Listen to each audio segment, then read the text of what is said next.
حدیث د بخاری کې راځي المرء مع من احب.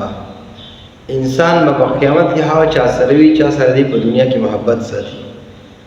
نو ظاهری خبردان نن سبا موږ تاسو ګورو چې آیا زموږ په دنیا کې چا سره محبت دی. زموږ علماء کرام سره محبت دی، زموږ صحابه کرام سره محبت دی، زموږ انبیاء کرام سره محبت دی، یا ردین خلاف چې کوم دین زموږ د کرکټ والا سره محبت دی، زموږ چې کوم دین د فلمونو ډرامو والا سره محبت دی، زموږ د غانو بجانو والا سره محبت دی.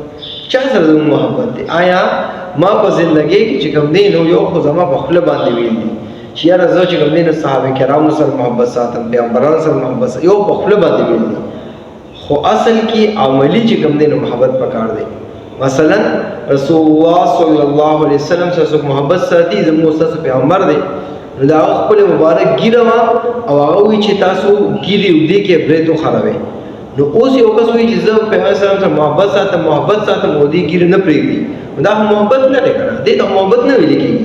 محبت خو دې ته ویل کېږي چې دا خبره ومني، دا هغه طریقه بخپله، نو دا هغه طریقه وته خپله چې تاسو خپل ګیره پریږدي، دا هغه فرمان اومنه چې هغه ګیره ودی کې بریتو خرابې، دا خبره ومني.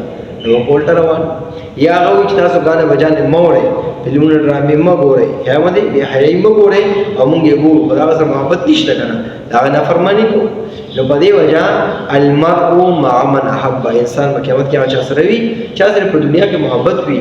نو زما هغه رونه، زما هغه خويندې، هغه د درخواست چې نن سبا هغه د انګريزانو، د يهوديانو او د عیسایانو د یو شکلونه اختیار کړی دي، دا غي په تور طریقو باندې روان دي او هغه شان ډرامې فلمونه او غانې بجانې او هغه چې کوم دي نو کرکټونه هغه ګوري او یې سره محبت ساتي او یې نشکورز ورکړی دا او منځو 10,000 سي بری دي سره محبت نه ساتي، دا یقینا چې کوم دي سره محبت دي او قیامت کې چې دي سره پاسو راغلي.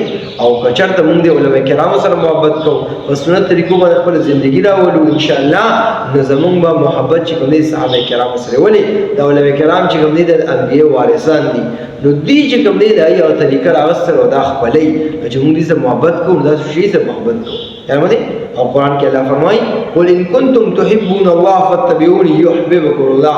ته اے پیغمبر اسلام ته دې ته وایا قل ان کنتم تحبون الله، تاسو الله سره محبت کول غواړئ، تحبون الله فاتبعوني، در به وسه اتباع کوي. دلته یو اتباع پکار دا، به وسه طریقه پکار دا، دعاګانې لسته پکار دي، ګیره پرې بدل پکار دي، مسواک استعمال پکار دي، منس پکار دي، ذکر پکار دي. دغه طریقې چې کوم دې موږ د رسول الله اتباع او الله سره محبت سبب ګرځي.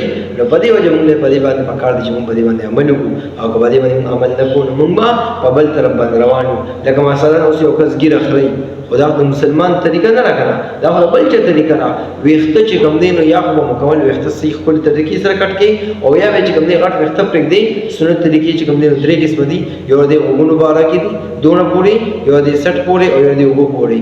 خو لکه کتو داسې ویخته چې نیم غټ او نیم واړو ردینه حدیث کې من راغلی دا، او ته بیا هم داسې ویخته خپل ځان ته بچو ته او چې کوم دین ورویان ته وړو ته چې کوم دین کټ کې، دا طریقه صحیح نه راکنه، دا به سم طریقه نه خبره نه منو، بیا دا خبر وکي موږ دروژن یو چې موږ په واسه سره محبت کوو.